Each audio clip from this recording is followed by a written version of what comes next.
হরে কৃষ্ণা। জয় শ্রী গুরুদেব, জয় শ্রী শ্রী গৌরহরি, শ্রী শ্রী রাধা মাধব কি জয়। আজ আমরা জানব পুরুষোত্তম ব্রত সম্পর্কে। এই পুরুষোত্তম ব্রত কি, পুরুষোত্তম ব্রত মাস কবে থেকে শুরু, আর এই ব্রত কবে সমাপন, এই ব্রত কেন পালন করতে হয়, এই ব্রত পালন করলে কি ফল লাভ হয়, আসুন আমরা সেই সম্পর্কে জেনে নিই। আর পুরুষোত্তম ব্রত পালন না করলে কি হয়, আমরা সবকিছু জানতে পারবো। প্রথমেই আমরা জেনে নিই পুরুষোত্তম ব্রত কবে। পুরুষোত্তম ব্রত শুরু হচ্ছে 17ই মে, দোসরা জ্যৈষ্ঠ, 17ই মে, দোসরা জ্যৈষ্ঠ রবিবার পুরুষোত্তম ব্রত আরম্ভ হচ্ছে। আর পুরুষোত্তম ব্রত সমাপন কবে? 15ই জুন, 31শে জ্যৈষ্ঠ, 15ই জুন 31শে জ্যৈষ্ঠ সোমবার সকাল 9টা 5 গতে পুরুষোত্তম ব্রত সমাপন করতে হবে। তো এই পুরুষোত্তম ব্রত কি সেই সম্পর্কে আমরা আগে জেনেছিলাম, এখন আবার আরেকটু জেনে নিই। পুরুষোত্তম ব্রত হলো এটাই যে আমরা সবাই জানি যে আমাদের 12টি মাস রয়েছে। বৈশাখ, জ্যৈষ্ঠ, আষাঢ়, শ্রাবণ, ভাদ্র, আশ্বিন, কার্তিক, অগ্রহায়ণ, পৌষ, মাঘ, ফাল্গুন, চৈত্র, এই 12টি মাস রয়েছে। তো এই 12টি মাসকে কি বলা হয়? সৌরবৎসর। সৌরবৎসর অনুযায়ী 12টি মাস আর 365 দিন। সৌরবৎসর অনুযায়ী 12টি মাস আর 365 দিন। আচ্ছা, চন্দ্রবৎসরও এইরকম আছে। তো চন্দ্রবৎসর অনুযায়ী তখন আর 365 দিন নয়, 355 দিন। তো এই সৌরবৎসরে 365 দিন আর চন্দ্রবৎসরে 355 দিন। তো এই সৌরবৎসর আর চন্দ্রবৎসরের সমন্বয়ের জন্য প্রত্যেক 3 বৎসর অন্তর, 3 বছর ছাড়া ছাড়া, প্রত্যেক 3 বছর ছাড়া ছাড়া 1 মাস অধিক হয়ে যায়, মানে 30টা দিন অধিক হয়ে যাচ্ছে, সেটা আবার আরেকটা মাস হয়ে যাচ্ছে। আমরা সবাই জানি যে 12 মাস, কিন্তু এই সৌরবৎসর আর চন্দ্রবৎসরের সমন্বয়ের জন্য 30 দিন এক্সট্রা হয়ে যাচ্ছে। আর এই 30 দিন এক্সট্রা হয়ে যাবার জন্য কি হয়ে যাচ্ছে?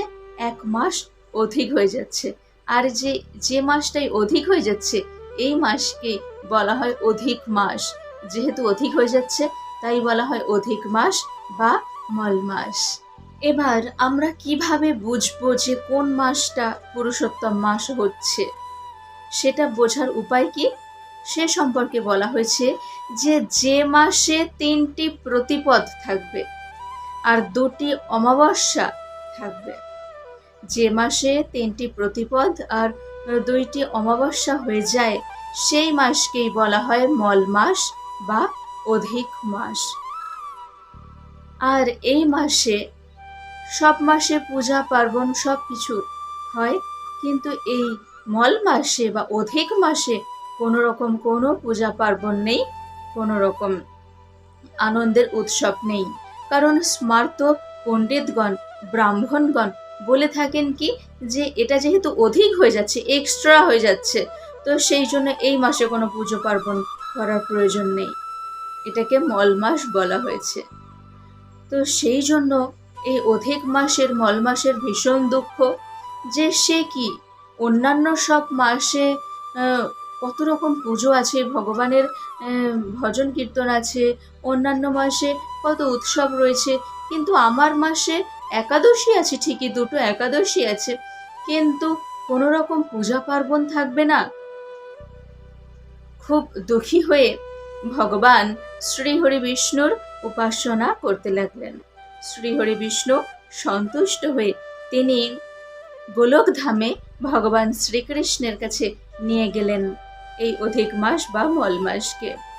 তো এই অধিক মাসের বা মল মাসের খুব দুঃখ, তিনি ভগবান শ্রীকৃষ্ণের কাছে মনের দুঃখ বলতে লাগলেন যে হে প্রভু, আমার এই মাসে কোনো রকম কেন কোনো পূজা পার্বণ নেই, সবাই এই মাসকে মল মাস, খারাপ মাস বলে পূজা পার্বণ কেউ করে না, কোনো শুভ কাজ কেউ করে না, তাহলে আমি কি সত্যি শুভ নই? তখন ভগবান শ্রীকৃষ্ণ বলছেন যে তুমি আমার কাছে পৌঁছে গেছো, তুমি যখন আমার কাছে পৌঁছে গেছো, আমার কাছে এসে পড়েছো, আমার দর্শন লাভ করেছো, তখন তুমি কত ভাগ্যবান, তুমি তো সব থেকে শুভ। আর আমি বলছি যে তোমার মাসের নাম এই মল মাস নয়, আমি আমার নাম তোমাকে প্রদান করছি। ভগবান শ্রীকৃষ্ণের অনেক নামের মধ্যে এক নাম হচ্ছে পুরুষোত্তম। তিনি সকল পুরুষের উত্তম, পুরুষোত্তম ভগবানের নাম। তো ভগবান সেই পুরুষোত্তম নাম ওই মল মাস বা অধিক মাসকে প্রদান করলেন। ভগবান বললেন যে আজ থেকে তোমার নাম আমি দিলাম পুরুষোত্তম, পুরুষোত্তম মাস নামে তুমি অভিহিত হবে। শুধু তাই নয়, আমি আজ বলছি, তোমাকে আশীর্বাদ প্রদান করছি যে তোমার এই মাসে যে হরিনাম জপ কীর্তন করবে সে 1,00,000 গুণ বেশি ফল লাভ করবে। অন্যান্য মাসে শুভ কাজ করলে, অন্যান্য মাসে হরিনাম জপ কীর্তন করলে যে ফল লাভ হয় তার থেকে 1,00,000 গুণ বেশি ফল লাভ হয়ে যাবে। ভগবান আশীর্বাদ দিয়ে দিলেন। আর এই মাসে যে সকল ভক্তরা ব্রত পালন করবেন নিষ্ঠা সহকারে, তারা অবশ্যই আমার পরম ধাম প্রাপ্ত হবেন। এই কথা শুনে তো এই পুরুষোত্তম মাসের খুব আনন্দ, খুব খুশি। তো সেই জন্য ভক্তবৃন্দগণ এই পুরুষোত্তম মাসকে অত্যন্ত শুভ মাস বলে বিবেচনা করে থাকেন। এই মাসে যে কর্ম করা হবে, যে শুভ কর্ম করা হবে তা অধিক অধিক অধিক ফল লাভ হবে। সেই জন্য এই মাসের নাম অধিক মাস। যেহেতু অধিক ফল লাভ হয়ে যায়, আপনি 1 মালা হরিনাম জপ করবেন, 1,00,000 হরিনাম জপের ফল লাভ করবেন। তো এবার আমরা জেনে নেব যে এই মাসে আমাদের কি কি করণীয়। দেখুন, যেহেতু এই মাস সকাম কর্মের অনুষ্ঠানের মাস নয়। সকাম কর্ম মানে কি? দেখুন, অন্যান্য মাসে যে বিভিন্ন দেবদেবীর পূজার্চনা হয়ে থাকে, সেই পূজার্চনা করে কি করে মানুষ? কি করে?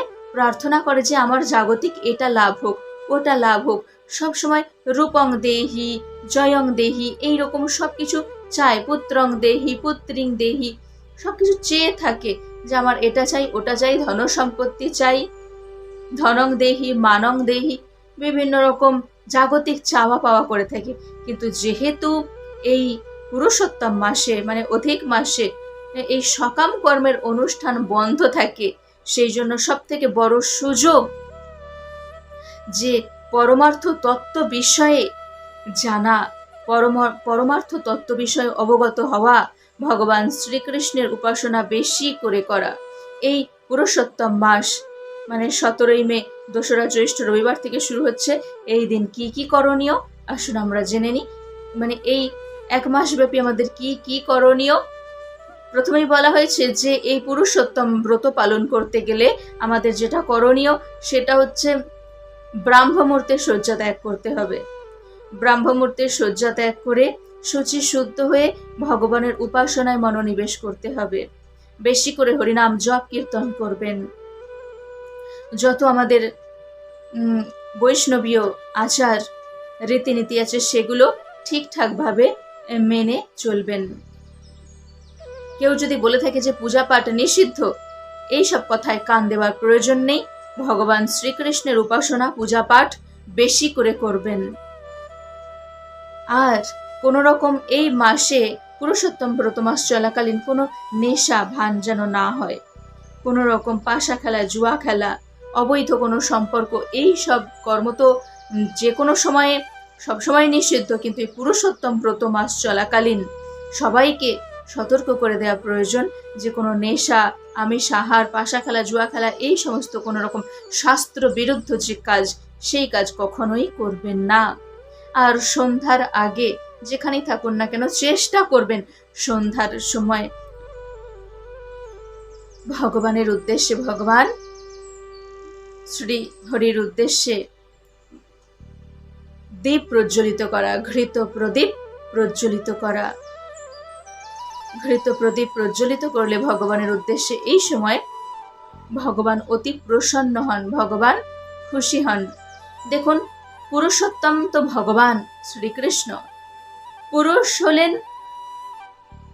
গোবিন্দ, আর সবাই আমরা কেবলমাত্র দেহ লাভ করেছি, নারী পুরুষ এরকম দেহ লাভ করেছি।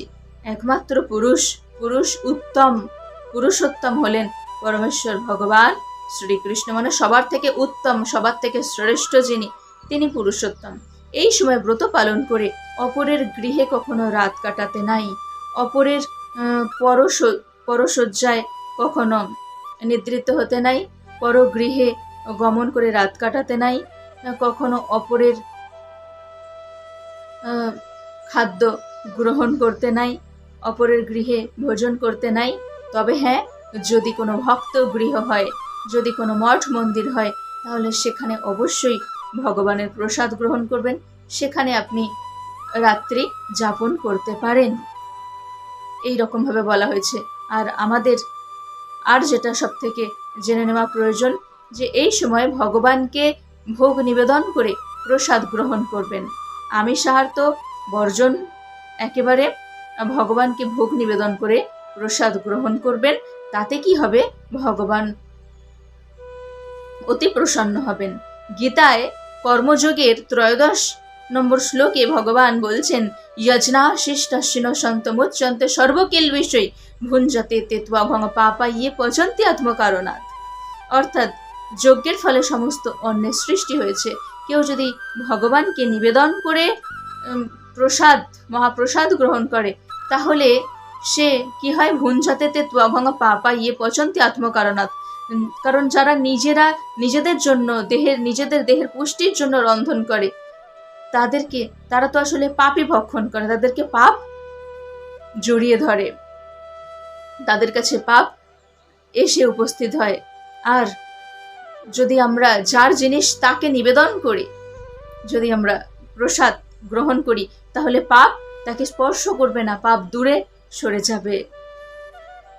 এই রকম ভাবে আমাদের জানতে হবে সবকিছু, শাস্ত্রের নিয়ম কানুন। সাত্বিক আহার গ্রহণ করতে হয় এই পুরুষোত্তম ব্রত পালন করে।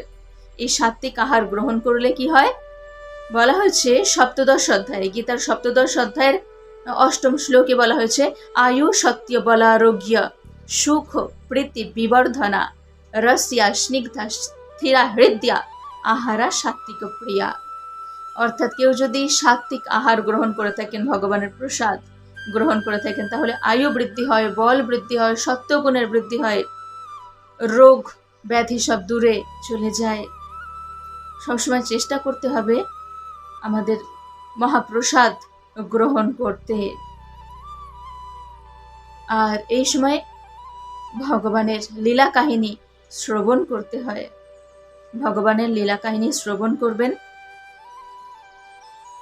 আর এই সময় ব্রজে প্রসিদ্ধং নবনীত চৌরং, এই অষ্টকম চৌরাগ্র গণ্য পুরুষাষ্টকম অবশ্যই পাঠ করবেন, তাতে ভগবান অতি প্রসন্ন হবেন এই পুরুষাষ্টকম পাঠ করলে। আর এই যে গীতার 15 অধ্যায় পুরুষোত্তম যোগ, এটি অবশ্যই পাঠ করবেন, পুরুষোত্তম যোগ পাঠ করবেন, শ্রবণ করবেন। কোনো ভক্তের শ্রীমুখ নিঃসৃত হরি কথা, ভাগবত কথা শ্রবণ করবেন, যতটা পারবেন সাধুগুরু বৈষ্ণবের সেবা করবেন। এই রকমভাবে পুরুষোত্তম ব্রত পালন করুন। আরও আপনারা জানতে পারবেন, এরপরে আমি আরও আলোচনা করব।